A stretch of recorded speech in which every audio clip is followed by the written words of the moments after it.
Hello दोस्तों, competition community के online platform पर एक बार फिर से आपका हार्दिक अभिनंदन है। मैं आपका दोस्त एम आलम। हम लोगों ने संविधान सभा पढ़ा और उसके बारे में जानने की कोशिश की, बहुत कुछ जाना भी और बहुत कुछ बाकी भी है और लगातार पढ़ते पढ़ते वो चीज़ें आप और बेहतर तरीके से समझ पाएंगे। उसी के क्रम में हम उसके एमसीक्यूज़ जो हैं उस पर बेस्ड जो क्वेश्चन है उसको थोड़ा प्रैक्टिस करते हैं। ये ध्यान रखिएगा कि यही क्वेश्चन ऐसे नहीं है कि हाँ यही क्वेश्चन आने वाले हैं। बिल्कुल मान के चलिएगा इस चीज़ को कि हम यहाँ पे सिर्फ एक एक एक तरीका सीख रहे हैं, एक कहना चाहिए एक डायरेक्शन हमको मिल रहा है और बाकी जो तैयारी करनी है इसी डायरेक्शन में आगे बेहतर तरीके से करनी है आपको। और हमेशा मैं कहूँगा कि आप ऑथेंटिक बुक से पढ़ने की कोशिश ज़रूर कीजिएगा।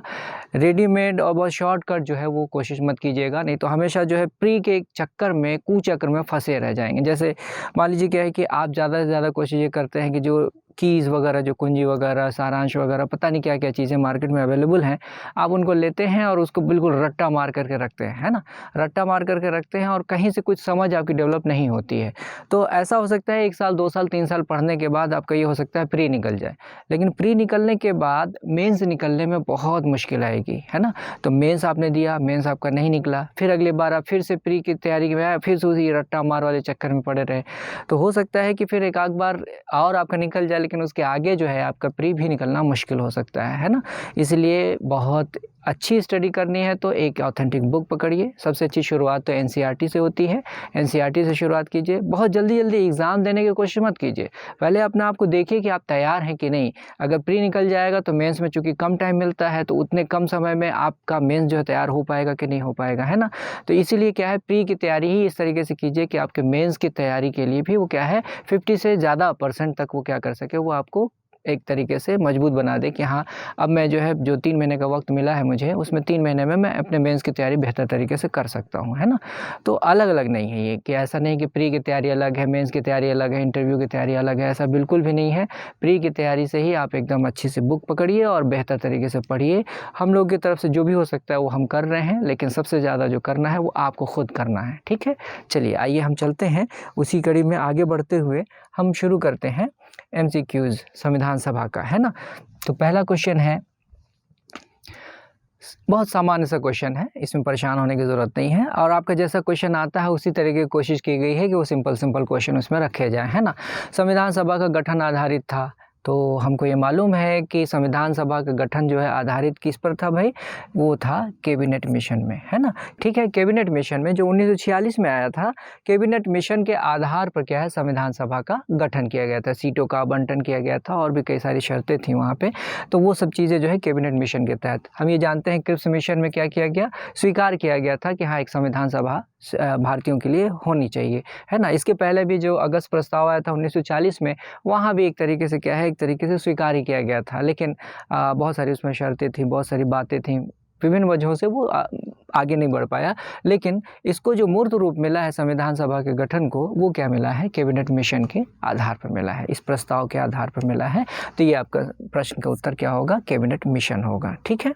अगला क्वेश्चन, संविधान सभा की प्रथम बैठक किस तिथि को हुई थी, है ना। संविधान सभा की प्रथम बैठक, देखिए हमेशा याद रखिएगा कि ये जो आप ऑप्शन देख रहे हैं ना, ये बहुत क्लोज है। अगर आपने बहुत ध्यान से नहीं पढ़ा है ना, तो आप क्या है बस आपने ये कुछ चीज़ जैसे याद कर लिया, 9 दिसंबर आपने याद कर लिया है ना, या फिर 9 दिसंबर भी नहीं, 9 तारीख ही आपके दिमाग में स्ट्राइक कर रहा है, या फिर आपने 9 दिसंबर 1946 को ध्यान नहीं दिया है, 1946 से 47 ये ध्यान नहीं दिया है। तो अब इसमें क्या होगा आपके साथ, मुसीबत ये हो जाएगी कि बहुत क्लोज टाइप के क्या है आपके ऑप्शन है, थोड़ा सा भी कन्फ्यूज़न हुआ तो आपका 1 मार्क चला गया, ठीक है। इसलिए बहुत ध्यान से देखिएगा, है ट्रेडिशनल चीज़ ही, लेकिन थोड़ा सा भी आपने क्या किया, ध्यान नहीं दिया है, तो आपका आंसर जो है वो गलत हो जाएगा, ठीक।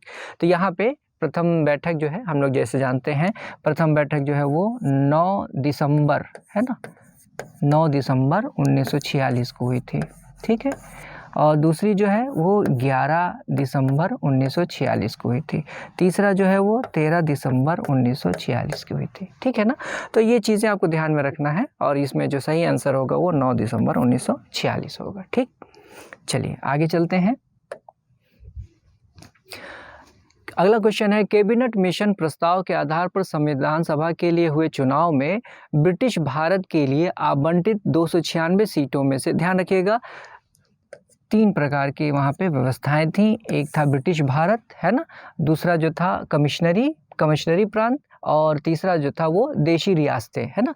तो 3 थी, उसमें से हम ब्रिटिश भारत की बात कर रहे हैं, जिसमें कि क्या है 296 सीटों की बात की गई थी कि यहाँ 296 सीटों के लिए क्या होगा, चुनाव होगा, है ना। तो अब ये प्रश्न बन रहा है कि 296 सीटों में से कितनी सीटें जो है कांग्रेस ने जीती, है ना। तो 202, 204, 206, 208, तो इसमें हम लोगों ने पढ़ा क्या, 208, ठीक, ध्यान रखिएगा। ये भी बहुत क्लोज है ना। थोड़ा सा भी आपने क्या है दिमाग में अगर कोई चीज़ आपको कन्फ्यूज़न अगर पैदा हुआ है, वो वजह सिर्फ यही होती है कि आपने अच्छे से पढ़ाई नहीं की, इसलिए कन्फ्यूज़न पैदा होता है। आपने बहुत ध्यान से पढ़ा है, तो इसका मतलब ये है कि आपको ये क्लियर रहेगा और ये आपका आंसर सही होगा, ठीक। चलिए आगे चलते हैं। संविधान सभा के संवैधानिक सलाहकार थे, बहुत कॉमन सा क्वेश्चन है, पूछता ही रहता है ये। अभी मैंने जो प्रोविंशियल एग्जाम होते हैं उसमें ये सब पूछता रहता है, तो ये बहुत कॉमन सा क्वेश्चन है, बहुत सामान्य सा इसका आंसर है। आंसर सामान्य नहीं है, विशेष है, क्योंकि सर BN राव जो है बहुत ही महत्वपूर्ण व्यक्ति हुए थे। ये भारतीय जो इतिहास में बहुत महत्वपूर्ण व्यक्ति थे, सामान्य नहीं थे, है ना। प्रश्न सामान्य है, लेकिन इसका उत्तर में ये जो सर BN राव हैं वो बहुत ही विशेष हैं, है ना। तो ये इसके सही आंसर जो होगा क्या होगा, BN राव, ठीक है। चलिए आगे चलते हैं। संविधान सभा में महिलाओं की कुल संख्या थी, है ना। आपको जो मैं पढ़ा रहा था तो उसमें ये पॉइंट जो है मिसिंग था, है ना। उसको जो मिसिंग था उसको हम यहाँ पूरा करते हैं, ठीक है ना। संविधान सभा में महिलाओं की कुल संख्या जो थी वो क्या थी, 15 थी, ठीक, 15 थी। और इसमें अगला क्वेश्चन देखिए, 15 तो थी ही, शुरू में जो था वो कुछ कम था, 9 के आसपास थी, लेकिन आगे चल के वो 15 हो गई थी, है ना। तो ये पूछता है कि कितनी थी, तो 15 ही बताइएगा सीधा सीधा, है ना। चलिए आगे चलते हैं। संविधान सभा में एकमात्र मुस्लिम महिला सदस्य कौन थी भाई, इसमें देखिए थोड़ा सा जो ऑप्शन है कुछ अजीब सा बनाया गया है, ताकि आपके दिमाग पर थोड़ा जोर पड़े। आपने अगर अच्छे से पढ़ाई नहीं की है तो कन्फ्यूज़न पैदा हो, और ये आपको एहसास कराए कि आपको अच्छे से पढ़ना है।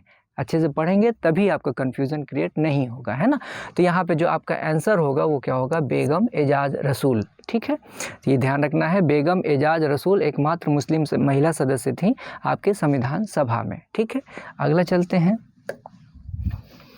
प्रारूप समिति में एकमात्र मुस्लिम सदस्य थे, प्रारूप समिति में एकमात्र मुस्लिम सदस्य। देखिए यहाँ पे जो भी नाम है वो सब आप अगर हिस्ट्री थोड़ा सा भी पढ़े हुए हैं, संवैधानिक विकास पढ़े हुए हैं, तो ये सब नाम जो है आपके क्या है, बिल्कुल एक तरीके से आता रहता है ना। उसमें से एक नाम जो है, अगर आपने प्रारूप समिति के सारे सदस्यों को नहीं पढ़ा है तो ये मोहम्मद सादुल्ला का नाम आपने नहीं सुना होगा इतिहास में, मतलब फ्रिक्वेंटली ये नाम नहीं आता है ना। तो आप जो है फिर इसको ध्यान नहीं देंगे, फिर इसमें से ध्यान देंगे कि ये हो सकते हैं, ये हो सकते हैं, ये हो सकते हैं, ये लगता है ये हो सकते हैं, है ना। तो ऐसा होता है, एग्जामिनेशन हॉल की बात मैं आपको बता रहा हूँ, एग्जामिनेशन हॉल में ऐसा होता है। इसलिए क्या है, आपको अपनी पढ़ाई को बहुत अच्छे अंदाज में करना है, ठीक है ना।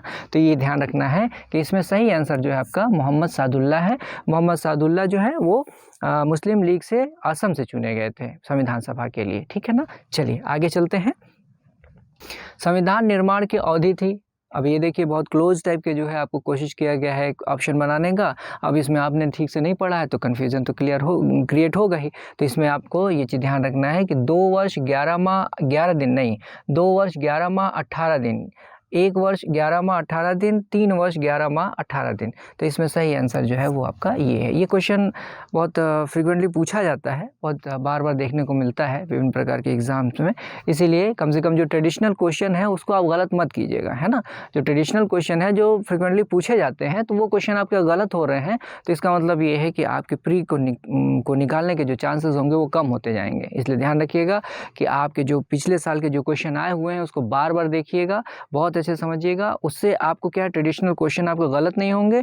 दूसरी बात ये है कि आपको एक डायरेक्शन भी मिलेगा कि पैटर्न क्या है एग्जाम का, किस तरीके के प्रश्न पूछे जाते हैं, है ना।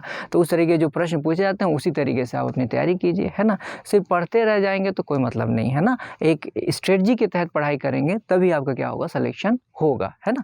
चलिए तो ये क्लियर हो गया। अगला क्वेश्चन हम देखते हैं। संविधान दिवस मनाया जाता है ना। संविधान दिवस देखिए 26 नवंबर, 26 जनवरी, 15 अगस्त, 15 सितंबर, है ना। तो अब यहाँ ध्यान रखने वाली बात ये है कि 2015 से, है ना, 2015 से क्या किया गया है, सरकार के द्वारा 26 नवंबर से क्या किया गया है, संविधान दिवस मनाने की बात की गई है, ठीक है ना। तो ये चीज़ जो है ध्यान में रखने वाली बात है। 26 नवंबर इसका सही आंसर होगा। चलिए आगे चलते हैं। 26 नवंबर को संविधान दिवस किस उपलक्ष्य में मनाया जाता है ना, मनाया जाता है डॉक्टर बी आर अम्बेडकर की 125वीं जन्मतिथि, बी आर अम्बेडकर की 125वीं पुण्यतिथि। देखिए ये सब चीज़ें बहुत क्लोज हैं, है ना। 26 नवंबर 1930 में कांग्रेस के कराची अधिवेशन स्वतंत्रता दिवस मनाया गया था। नहीं, ये गलत है, लेकिन मैं आपको कन्फ्यूज़ करने के लिए सब ये ऑप्शन बना रहा हूँ, है ना। 26 नवंबर 1942 को गांधी जी द्वारा पूर्ण स्वतंत्रता प्राप्त करने का ऐसा कोई बात नहीं हुई थी, लेकिन आपको अगर आपने अच्छे से नहीं पढ़ा है तो यही सब लगेगा कि इसी में से कोई हो सकता है ना। तो ये ध्यान रखिएगा कि ये जो है 125वीं जन्मतिथि की बात कर रहा है ये, ठीक है। तो ये ध्यान रखना है।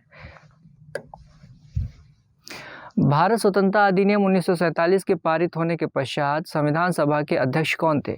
बहुत सिंपल सा क्वेश्चन है, लेकिन इसको हम प्रश्न के रूप में अगर देखने लगते हैं, एग्जामिनेशन हॉल के प्रेशर में इस तरीके के प्रश्न देखते हैं तो हम थोड़ा सा ज़्यादा दिमाग चलाने लगते हैं। थोड़ा सा ज़्यादा दिमाग चलाने के चक्कर में क्या होता है, बहुत सामान्य सा प्रश्न जो है वो गलत हो जाता है आपका, ठीक है ना।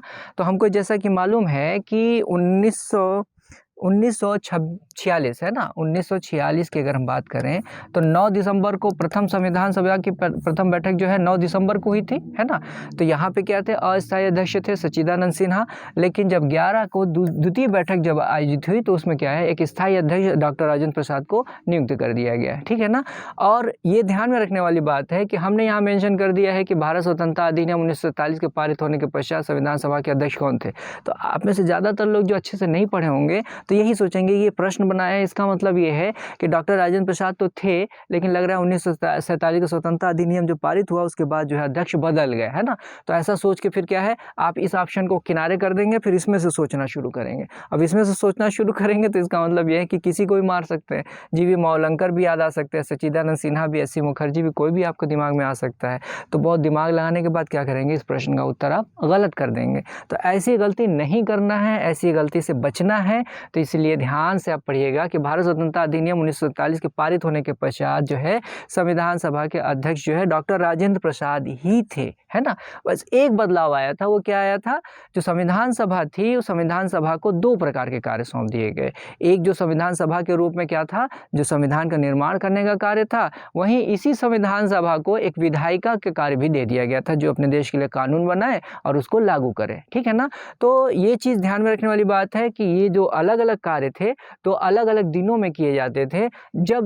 जब संविधान सभा के रूप में क्या करता था, बैठक करता था, तो उसके अध्यक्ष कौन होते थे, डॉक्टर राजेंद्र प्रसाद होते थे, ठीक है ना। और जब वो विधायिका के रूप में काम करता था तब उसके अध्यक्ष कौन हो जाते थे, जी.वी. मावलंकर हो जाते थे, ठीक है ना। तो ये जो डिफरेंस है इस चीज़ को ध्यान रखिएगा। ये प्रश्न सिर्फ और सिर्फ आपके कन्फ्यूजन को बढ़ाने के लिए है। मैं बार बार आपसे कह रहा हूँ कि ये प्रश्न सोच समझ के बनाया गया है, ताकि आपको एग्जामिनेशन हॉल का जो प्रेशर है, वहाँ पर जो कन्फ्यूज़न क्रिएट होता है, उससे आपको बचाया जा सके और आपके सिलेक्शन को आराम से बेहतर बनाया सके और बहुत इजी किया जा सके, ताकि आप बेहतर तरीके से सेलेक्ट हों और जल्दी से जल्दी एक प्रशासनिक अधिकारी बने, ठीक है ना। तो यही कोशिश मैं कर रहा हूँ। आप कमेंट करके ज़रूर बताइएगा कि मेरी ये कोशिश आपको अच्छी लगी या नहीं लगी, या फिर कोई भी सुझाव देना चाहते हैं। मैं भी एक इंसान हूँ, मुझसे बहुत बड़ी बड़ी गलतियाँ होती हैं, गलतियाँ करता हूँ, तभी आप पढ़ा रहा हूँ, नहीं तो मैं भी एक IAS ऑफिसर होता है ना। लेकिन अभी आपके सामने हूँ, तो इसका मतलब ये है कि बहुत बड़ी बड़ी गलतियाँ मैंने की हुई हैं। तो मैंने अपने गलतियों से जो सीखा है वही चीज़ चाह रहा हूँ कि मैं जो सीखा हूँ वो आपके सामने तक, आपके पास तक लेके जाऊँ, ताकि आप वो गलतियाँ ना करें, ठीक है ना। ये मेरा फ़र्ज़ भी है और मैं इस फ़र्ज़ को करने की कोशिश कर रहा हूँ। आपको बताना है कि मैं इस फ़र्ज़ को निभाने में कितना सफल हो रहा हूँ और कितना असफल हो रहा हूँ। असफल हो रहा हूँ तो कोई सुझाव हो तो प्लीज़ मुझे वो कमेंट के ज़रिए से बताने की कोशिश कीजिएगा। आगे चलते हैं, ठीक है। संविधान सभा के समक्ष संविधान की प्रस्तावना किसने प्रस्तुत की थी? आसान सा क्वेश्चन है मेरे समझ से, है ना। तो ये तो जवाहरलाल नेहरू ने ही की थी ना। जवाहरलाल नेहरू ने ही क्या किया था, संविधान की प्रस्तावना किसने प्रस्तुत की थी? तो ये जवाहरलाल नेहरू ने। उद्देश्य प्रस्ताव कह सकते हैं इसको, प्रस्तावना तो बाद में कहलाया, लेकिन ये उद्देश्य प्रस्ताव के रूप में ज़्यादा था,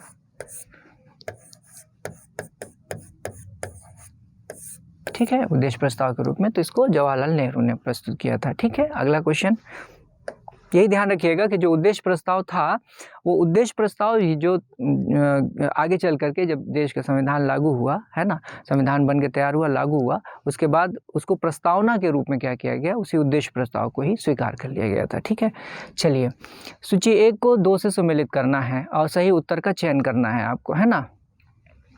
थोड़ा सा मिस प्रिंटिंग है भाई, ये टी कृष्णाचारी हैं। संविधान सभा के पहले उपाध्यक्ष कौन थे भाई, हम लोगों ने पढ़ा है ना, तो ये क्या थे आपके एस.सी. मुखर्जी थे, है ना। तो इसका मतलब ये है कि ये ऑप्शन 4 इसका सही उत्तर होगा। संविधान सभा के पहले उपाध्यक्ष, जो कि दूसरी बैठक हुई थी ना, पहली बैठक में तो अस्थायी अध्यक्ष के रूप में सच्चिदानंद सिन्हा, है ना, फिर दूसरी जब बैठक हुई थी 11 दिसंबर 1946 को, तो उसमें स्थायी अध्यक्ष के रूप में डॉक्टर राजेंद्र प्रसाद थे और उपाध्यक्ष के रूप में एस.सी. मुखर्जी को नियुक्त किया गया था। ठीक है ना, तो ये हो गया पहले का। चौथा, फिर प्रारूप के मूलतः एकमात्र कांग्रेसी सदस्य की बात अगर करें तो ये कौन थे भाई इसमें से, ठीक है, ये होंगे तीसरा के मुंशी। ठीक है, और मुझे लगता है कि ये प्रश्न जो है वो थोड़ा सा, फिर भी चलिए इसको कर ही लेते हैं। संघ संविधान समिति के अध्यक्ष कौन थे भाई, जवाहरलाल नेहरू, है ना। तो आपका बचा क्या, आपका बचा ये 3 हो गया, 4 हो गया, ये हो गया टी कृष्णाचारी। संघ संविधान समिति के अध्यक्ष हो गए, ये 2 हो गया, है ना, ये 2 हो गया। और प्रारूप के मूलतः एकमात्र कांग्रेसी सदस्य जो थे वो ये 3 हो गया।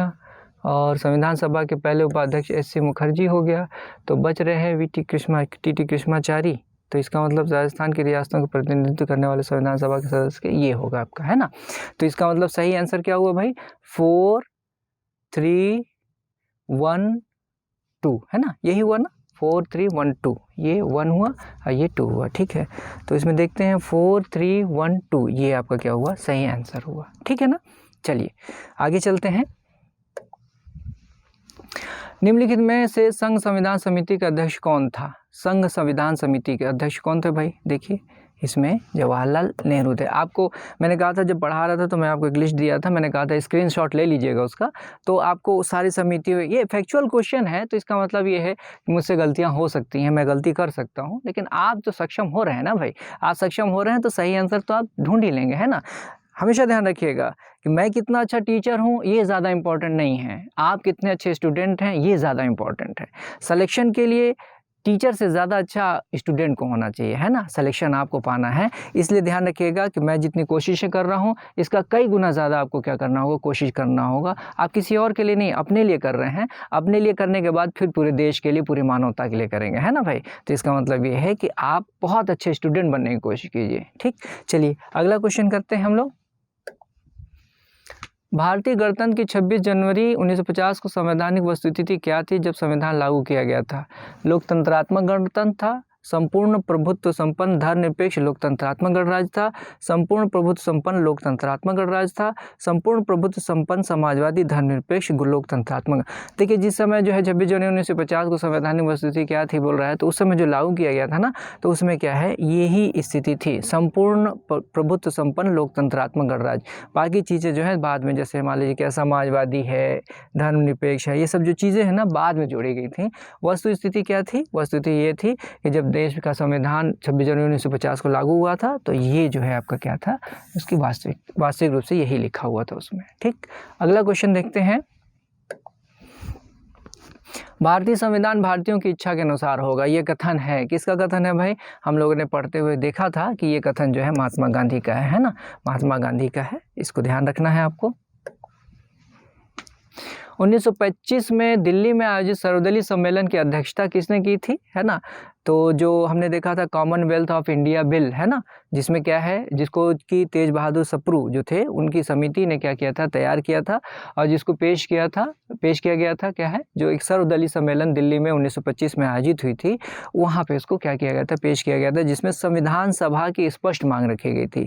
तो ये कहा जाता है कि भारतीय संविधान के निर्माण के लिए की दिशा में एक पहला महत्वपूर्ण कदम जो था वो यही था। तो अब इसके बारे में पूछा ये जा रहा है कि इसकी अध्यक्षता किसने की थी, तो इसकी अध्यक्षता जो है वो महात्मा गांधी ने की थी। ठीक है, किसने की थी, महात्मा गांधी ने की थी, इसको ध्यान रखिएगा, इंपॉर्टेंट क्वेश्चन है ना। फिर अगला है डॉक्टर राजेंद्र प्रसाद को संविधान सभा का प्रथम स्थायी अध्यक्ष संविधान सभा के किस बैठक में नियुक्त किया गया था, है ना। इस टाइप के क्वेश्चन भी पूछ सकता है ना। तो ये हम लोगों ने देखा था क्या, द्वितीय बैठक में इसको क्या किया गया था, डॉक्टर राजेंद्र प्रसाद को स्थायी अध्यक्ष के रूप में क्या किया गया था, नियुक्त किया गया था, है ना। सामान्य सा आसान सा क्वेश्चन है। नेहरू के उद्देश्य प्रस्ताव को स्वीकार कर लिया गया भाई। अब देखिए क्या है आपका, बहुत क्लोज टाइप का है ना। देखिए 22 जनवरी 1946, 22 जनवरी 1947, 24 जनवरी 1946, 24 जनवरी 1947, है ना। तो बहुत क्लोज टाइप का है। अगर आपने ध्यान से नहीं पढ़ा है तो ये आपको श्योर है कि आपको कन्फ्यूजन क्रिएट करेगा ही करेगा, है ना।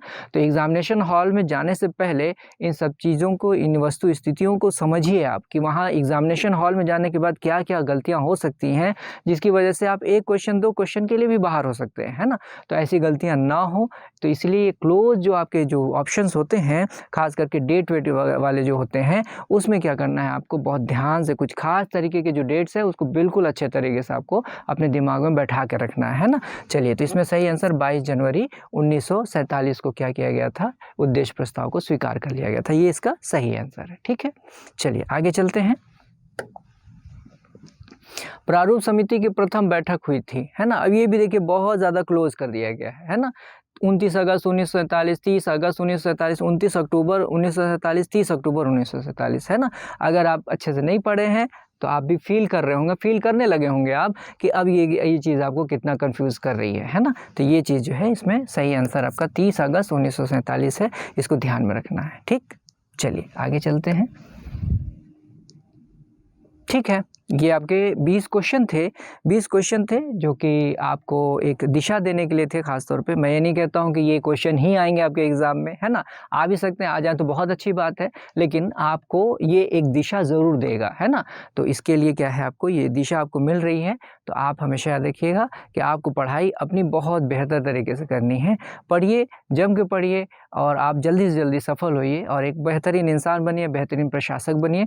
बेहतरीन इंसान और बेहतरीन प्रशासक अलग अलग नहीं है ना। ठीक है, बहुत सारे आपके देश में आज भी बहुत सारे ऐसे IAS ऑफिसर हैं, जो स्टेट लेवल पे जो ऑफिसर्स हैं, उन्होंने ऐसे ऐसे काम किए हैं जिनके लिए हमेशा उनको सैल्यूट करने का मन करता है ना। तो मुझे उम्मीद है कि आप भी एक बेहतरीन इंसान बनेंगे और नो डाउट आप बेहतरीन प्रशासक बनेंगे और देश के लिए बड़ा काम करके आप अपना नाम रोशन करेंगे और देश का नाम रोशन करेंगे। ठीक है, तो आज की क्लास यहीं तक, फिर मिलते हैं। धन्यवाद।